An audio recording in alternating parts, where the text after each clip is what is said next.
this weather. I'm sure that many of you have heard the story of how Caroline and Harry started the Citizens Campaign 12 years ago. When Harry was ready to retire after his successful land use practice, Caroline put together a honey-do list to keep him busy. Knowing the kind of high energy that Harry has and wanting some free time to herself, Caroline put building democracy for the 21st century on top of her list. Well, I'm not sure whether that's the real story behind how the Citizens Campaign got started, but that's my impression of how things went down, and I'm sticking to it. Regardless of how it got started, I believe that Harry and Caroline were visionaries of what is now imperative for our future. They are missionaries for trying to keep our democracy alive. From my perspective, I can't think of a more important organization or movement that I could be involved with. I am absolutely convinced that teaching citizens how to become effective leaders in their communities and thereby expanding our country's pool of problem solvers is the only way that we can ensure the survival of our democracy. Let me tell you a little bit about my background. 50 years ago in March, at age 6, I immigrated to America from Budapest, Hungary, with my mother and my brother. We arrived at Idlewild Airport, now known as Kennedy Airport, and we reunited with my father after being separated for 5 years, following his escape at the start of the Hungarian Revolution in 1956. It was a difficult 5 years, with my mother constantly pressing Hungarian officials to allow us to leave. After Kennedy and Khrushchev met in 1961, my family was the first in Eastern Europe to receive papers to come to America. Just 3 months before we arrived, Kennedy was inaugurated as the youngest American president in the history of the nation. He rose to the podium and delivered an inaugural address that would resonate for decades to come. In his riveting remarks, President Kennedy challenged Americans to serve their country at a time when the Cold War simmered overseas and the civil rights struggle grew at home. For those of you who witnessed the inauguration day, you may recall that it was anything but smooth. A snowstorm wreaked havoc in Washington, nearly canceling the inaugural day parade. Yet the mood surrounding the event was one that Americans had not felt in years. Kennedy's call to service brought tremendous hope and optimism to a nation that needed to be lifted. It was a call that I felt growing up here as a young child and new immigrant, and I knew that I would spend my life trying to answer it. From my own background, I understood how precious freedom is, and listening to my parents, I learned the importance of civic responsibility and the corruption that can result when citizens are not permitted to get involved. In the 60s, we watched the birth of the Peace Corps, the space program, and the pursuit of the nuclear test ban treaty. As challenging as these times were, they reflected a country committed to exploring and expanding the frontiers of peace and progress. In droves, citizens responded to cries for social justice, while the pursuit of scientific advances took our breath away. But always in the background, the echoes of Kennedy's call to service could be heard. My family settled in Newark, and I attended the public school system. In my teens, I got involved with a number of political campaigns, and at Vassar College, I majored in political science. I married Chris Daggett, knowing his deep devotion to public service, and as a young mother, I served on the local school board in Byrne Township for nearly 10 years.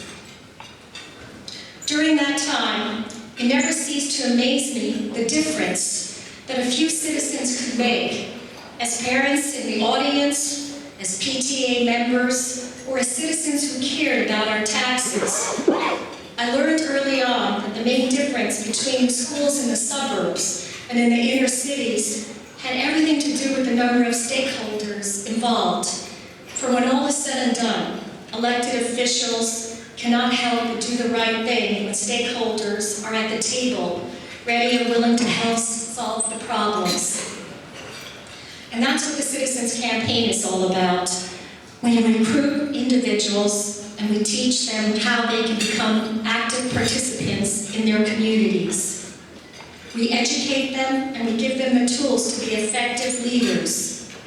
The more citizens get involved, the better it is for all of us. And that's why we continue to rely on your support and why we are hosting this fundraiser this evening. It is our privilege to honor former Governors Tom Kean and Byrne this evening.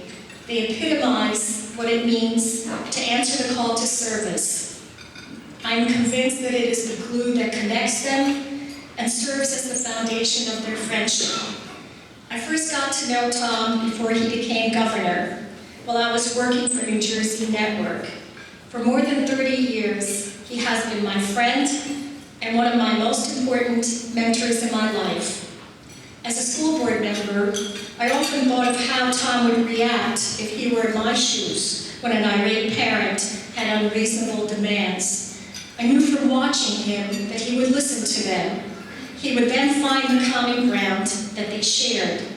And while most of the time he would figure out how to get them to come around to his thinking, there would always be mutual respect. There was no Jerry Springer show in New Jersey back then, just good leadership. My respect and admiration for Governor Byrne is in the same league. I first met Brendan when I was an account executive at Kean Martin, supervising the travel and tourism account. As many of you know, Brendan has an amazing sense of humor. One day I went to Trenton to listen to him speak before a group of individuals regarding tourism. I could not believe how funny he was. I was only 25, but I still remember some of what he said.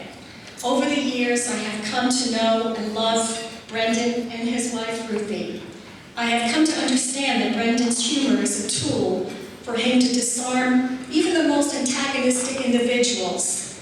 He uses that advantage to find their common purpose and to get them to listen to him. These two men demonstrate that real leadership is all about bringing together the stakeholders in the room. It has little to do with grandstanding or finger-pointing.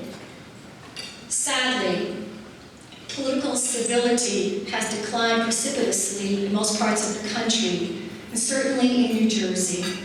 Unfortunately, the price that our society pays is reflected in the apathy and disgust that most citizens have for politics. But with all challenges, there are opportunities. We have the responsibility as a society to transform this anger and frustration into something constructive. 50 years after Kennedy's inaugural address, it is more important than ever that we answer the call so that we can explore new frontiers, accept and work with one another, and effectively address our problems as a team of respectful and rational stakeholders.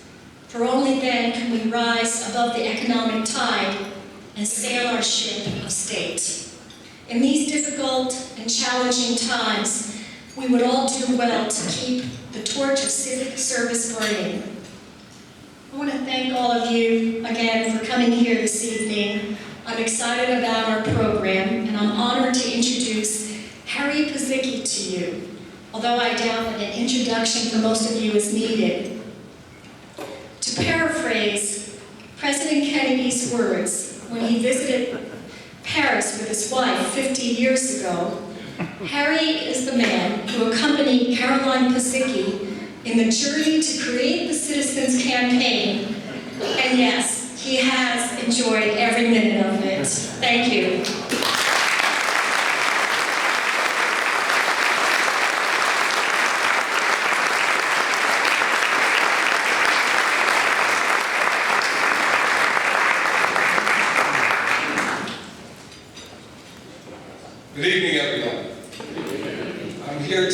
the sole purpose of giving testimony to the fact that Big Ag is the best thing that ever happened to the citizens.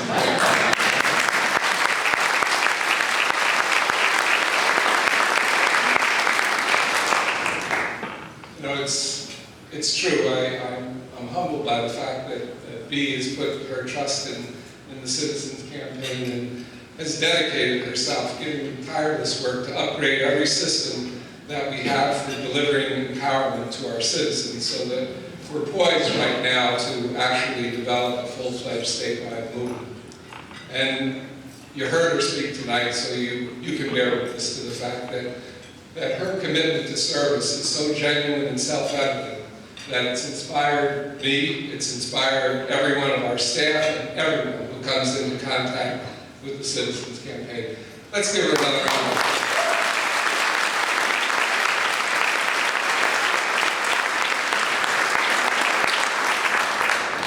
I want to also thank my brother Steve and my sister-in-law Elaine. This is the 8th dinner that they chaired in a row. They were with us in lean times and they're with us in good times, and it's great to have family behind me.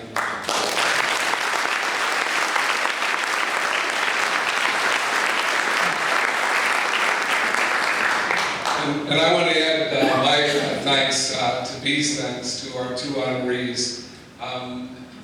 Governor Kean and Governor Byrne are wonderful. They've given us their precious time and time again, to help this movement grow. They've given advice whenever needed. I've needed a lot. And they've given their names to the Citizens Campaign, and that says a lot. I'm humbled by that, and I'm grateful that they're here tonight to receive our approbation. Thank you, John.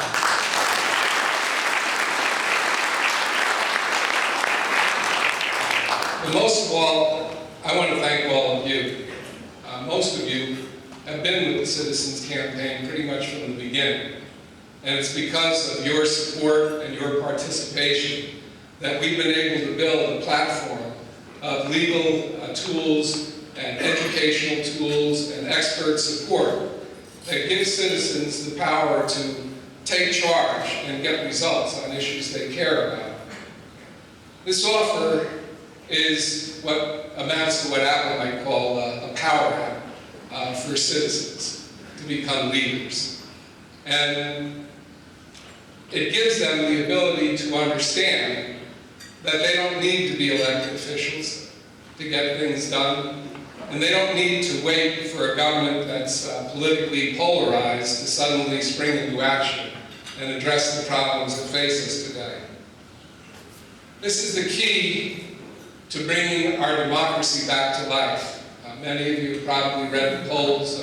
President Gaffney's here from Monmouth University. The most recent poll from Monmouth said that distrust, citizen distrust of government here in New Jersey is at the highest point that it's ever been in all the record of polling. And citizens having the ability to trust themselves and use the tools and training that the Citizens Campaign has to offer so that they can build their own solutions and get them passed is the key to breaking down this distrust. And when they get results, then they inspire other citizens, and the barrier of distrust falls even further. Let me just give you a few examples of some of the things that some of these Citizen Campaign recruits have done. Bob Shin's here with us today. He's from Cherry Hill. He and a group of his fellow citizens decided that they needed to do something because the school district was under assault from difficult government cuts, and that they might be able to do something to reduce the waste involved in purchasing health insurance for the school district. They worked together and came up with an idea. They got coaching from experts in the Citizens Campaign as to how to implement this idea. And the long and short of it is they saved their school district $6 million on health insurance costs. Now that didn't end there. The Law and Policy Task Force of the Citizens Campaign, chaired by Gary Stein, who's here with us tonight, formed their proposal into a model that other citizens could gain adoption of, and soon it passed in Morristown, Perth, Amboy, and Toms River. It's already saved over $10 million in just the last few months, and experts are saying it has the ability to save the state $200 million a year.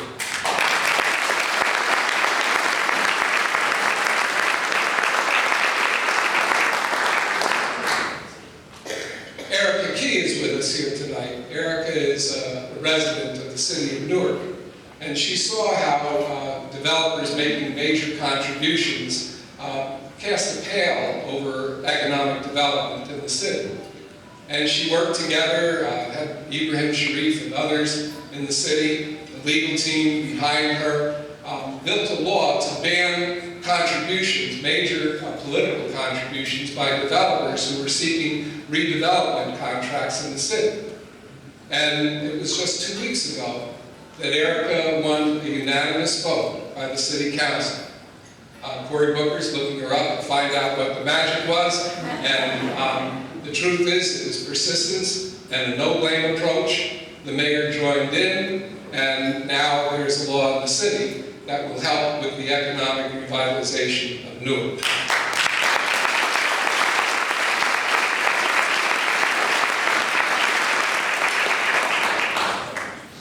And Andre Say is here from the city of Patterson. Andre decided that the city of Patterson was being encumbered in its economic revitalization by the fact that there were numerous environmentally contaminated sites, and no one was doing anything about it. Instead of waiting for the state or the federal government to come to the cause of the city of Patterson, Andre decided that there needed to be an environmental commission.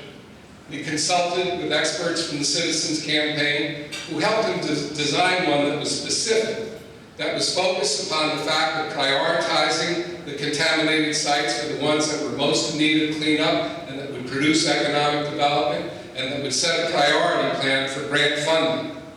And now Patterson has an environmental commission, and Sustainable New Jersey has just cited Patterson as the first major city in the state to gain certification from Sustainable New Jersey.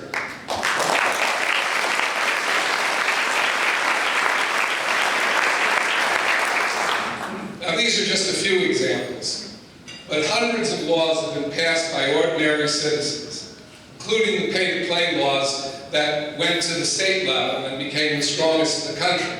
And news for those who haven't been following it, President Obama is now circulating an executive order to implement pay-to-play at the national level. And it all started here in New Jersey, a place that they say is the most corrupt in the nation.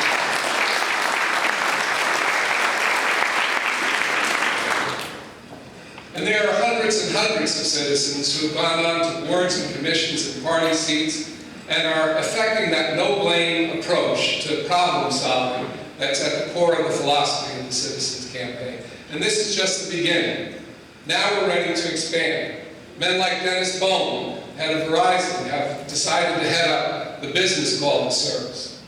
President Ryan, Byrne County Community College, is heading up the community college call and service. And this is starting to happen with partnerships with the environmental community and many other communities in the state.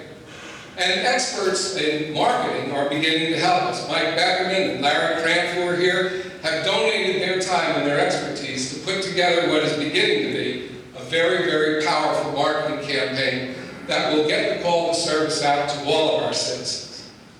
So something is happening now. And if you look very, very closely, what you can see is the beginning of a bottom-up movement. A bottom-up movement that has the potential to build a democracy for the 21st century. Now, ladies and gentlemen, you're all part of this movement, and so I'm going to ask you to, while we're inviting our honorees and presenters up here, to take a look at the brochure. Larry Cramp's firm, Mark Communications, developed it for free for us. You need to commit it to memory, and when you go home, you need to tell every one of your friends and family members that they have to sign up and be part of this movement. Because if we can become a nation of problem solvers, we can become the democracy for the 21st century. So will our honorees and presenters come up here and join us for the presentation?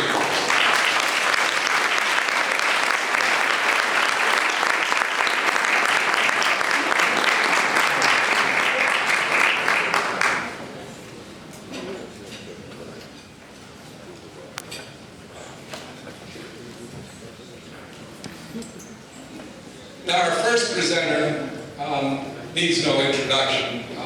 Is what but I'll introduce him anyway. He's the Senate Minority Leader, Senator Tom Kean, Jr.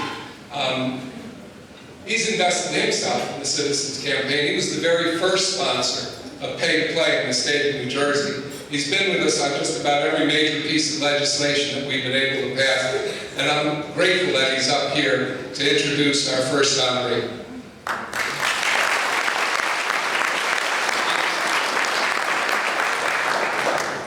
You think I'm going to be long-winded, that everybody sits. It's great to be with you, although I will say it's a little bit of a dangerous spot to be the straight man before the comedian. And you look at Brandon's profile, and you can read in the brochure, and you hear, he's a hero. World War II veteran, distinguished.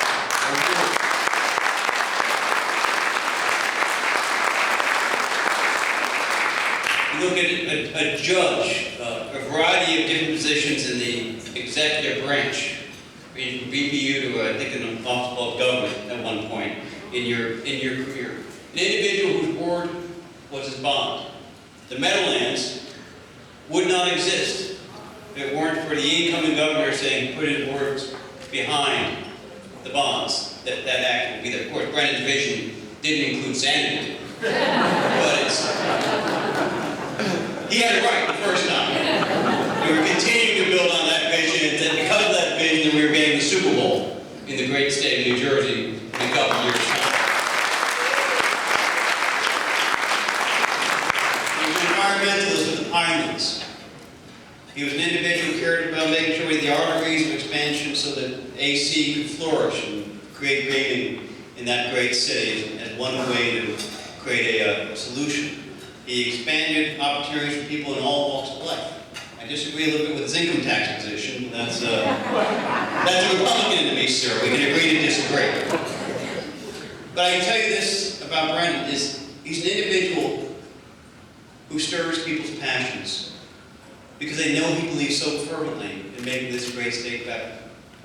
He's inspired family members of his to serve in public office, to run for public office, people to make a dedication and improvement in people's lives.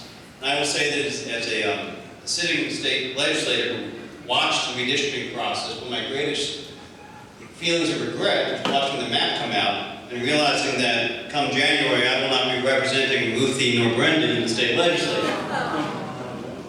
But I will say this, if you're looking at empowerment, if you're looking at dedication, if you're looking at the ideals of the Citizens Campaign and making sure that one person can make a difference, there's an extraordinary leader in Brendan Byrne, and he deserves this honor. So thank you, Harry, for this recognition. Thank you.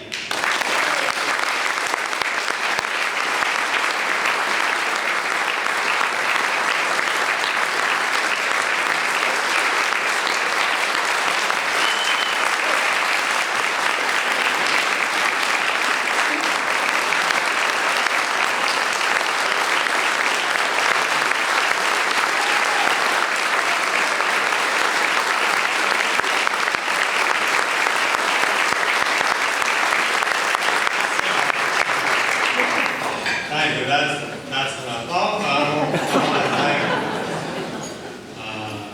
Tom Kean, for those nice remarks. I don't think anybody recorded it. But nice. Well, I met Bill Cosby early in my career as a senator. And when I met him, I said to him, "You're a comedian, tell me the joke." And he said, "You're a politician, tell me a lie."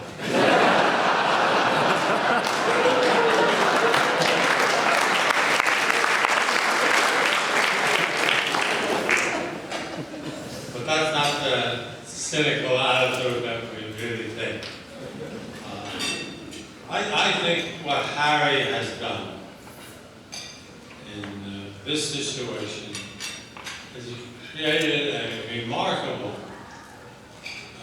atmosphere, a remarkable climate for getting along. they say that you don't need, you said you don't need to win an election to get things done. There were times when I came close to not getting things done.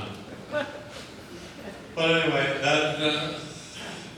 the main point is that I think that Tom, Kean, and I have achieved in this generation the ability to get along and to disagree. And Tom, Kean, and I have disagreed. Matter of fact, we almost make a living out of it.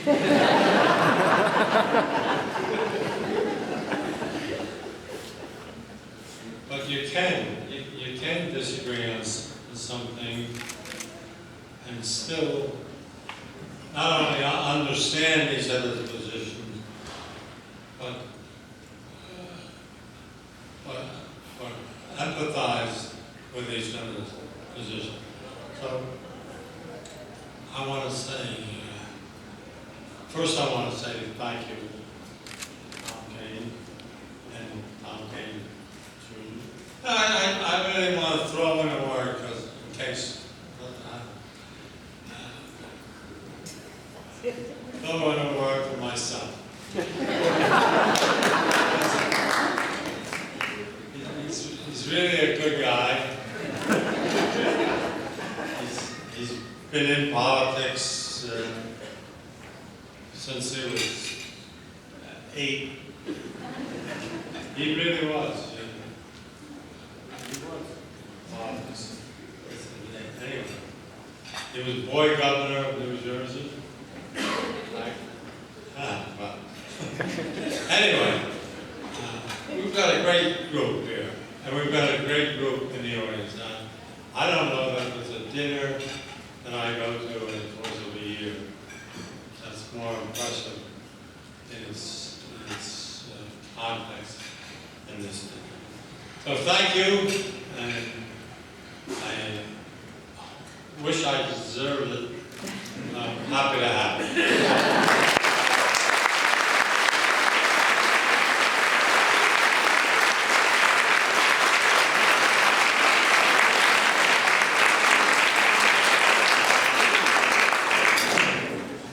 He's a great guy. God bless you, Brendan. Ladies and gentlemen, it's now my honor to introduce our next presenter, and he's the man that Governor Byrne just made reference to, his son, Tom Byrne Jr. Now, Tom has been involved with the Citizens Campaign pretty much from the beginning as well. He co-chairs together with Chris Daggett our cost-sharing task force. It was his idea that was the germ for a new offering, a new tool for creating a competition of lower costs in local government. It's called Town Stats, developed by Mark Magno, who's here tonight. But it was Tom's idea in the task force to start putting online understandable budgets that could be compared town by town so that we would know what the cost of services were and whether we were paying more or less than other towns. So he's been with us from the beginning. We're forever grateful, and he's here tonight to introduce our next honoree. Ladies and gentlemen, Tom Byrne.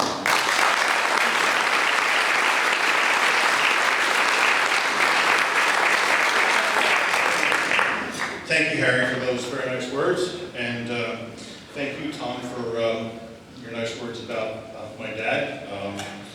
I wish I could claim that I wrote both speeches, but I feel like I'm playing a little bit of can you top this? You were so gracious, I'll try.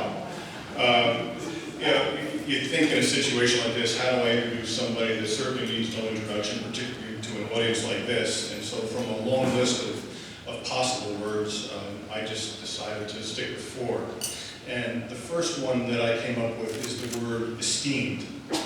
And I guess the best way to illustrate what I mean there is to take you back to a time shortly after my father left office and there was a popular new governor in Trenton.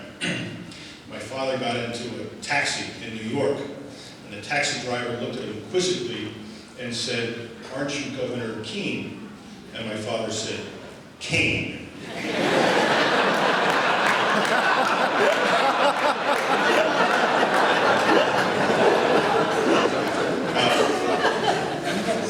have to admit, I've done sort of the same thing over the years occasionally.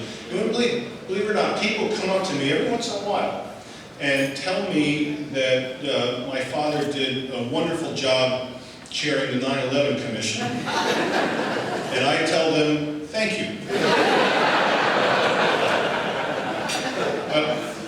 The second word that I would use is versatile.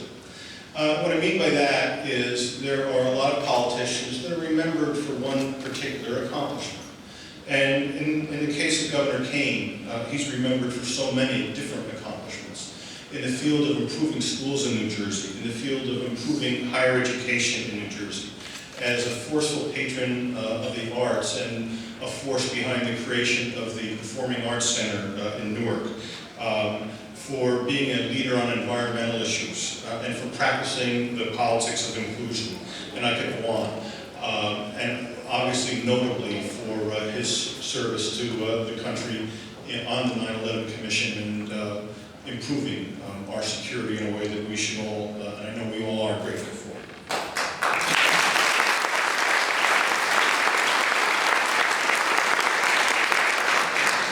The third word that I would use is generous. And I mean it in the sense of generous as a mentor. He's been generous with his time to me, and in the spirit of this organization, to so many younger people who want to get involved in politics or in civil life in this state. And so he's been an important mentor to Governor Christie, and I understand on good authority that he's been a very important mentor to the current Republican leader in the state Senate.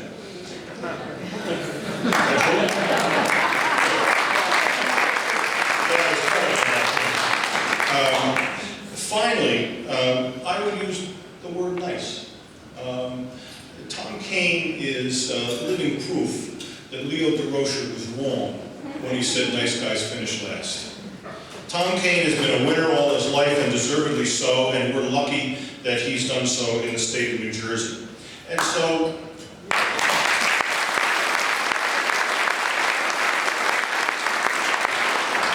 he's been a great civic leader, and he's been a very civil leader, and I'm just proud of the fact that our dads are such good friends, and I'm glad that that has extended to the next generation.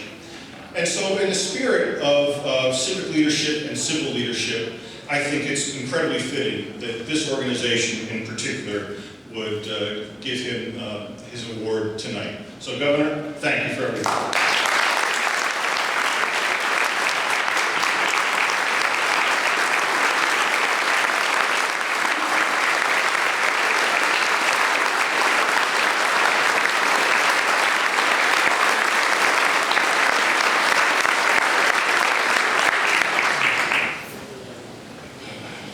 Thank you very, very much. That was extraordinary. It wasn't all true, I don't think. But it was a wonderful, wonderful introduction. Whether it was true or not, I enjoyed every minute of it. Thank you. Thank you very, very much. To be introduced by Tom Byrne, to be here with Brendan, my son Tom, was a very special moment, especially for this particular organization. You know, the organization always was growing. Harry's leadership is so dynamic. But you know, when you put Harry Pazicki and B. Daggett together, you might even say they're perfect together.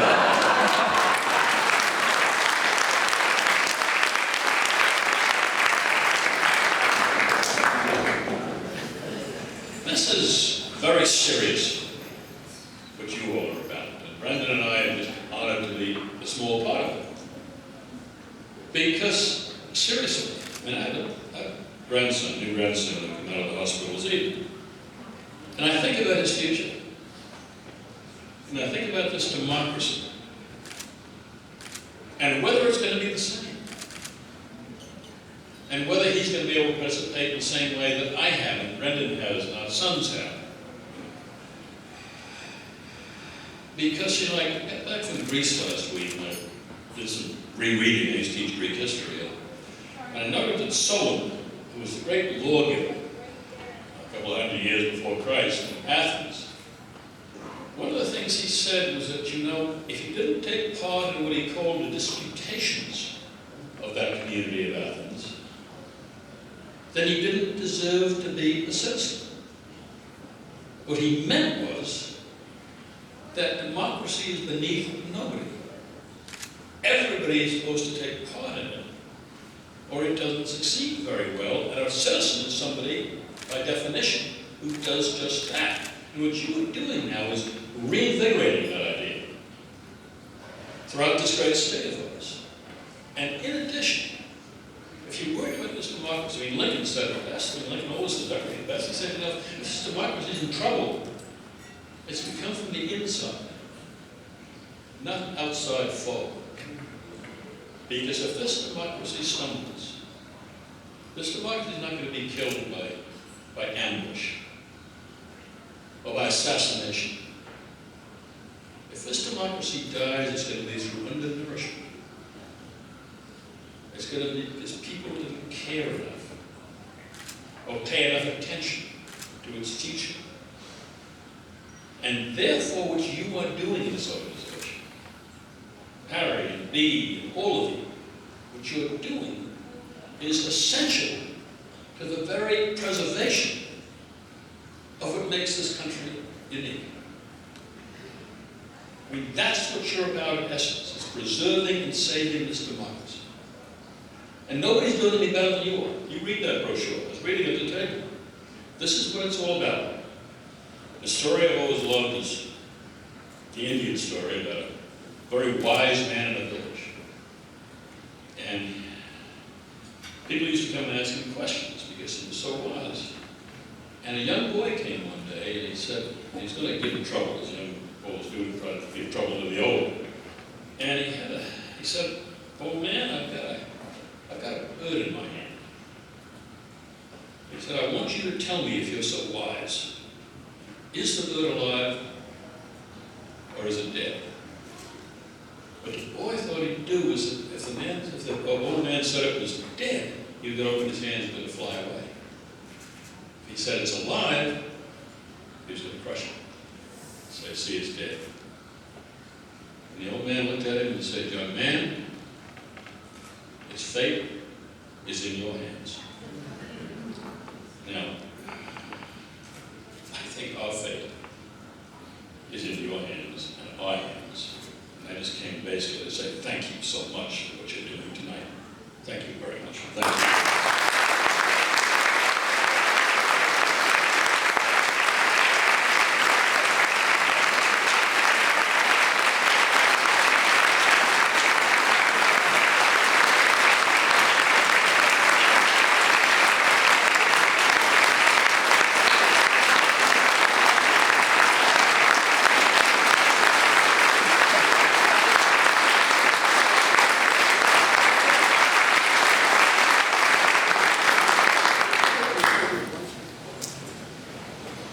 Ladies and gentlemen, just for 1 minute, take a look up here, because what you're seeing is very rare.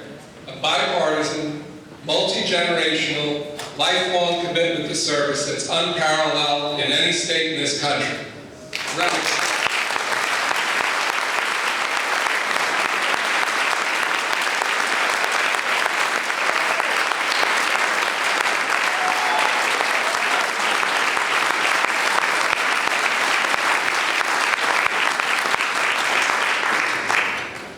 Time to go home, hon?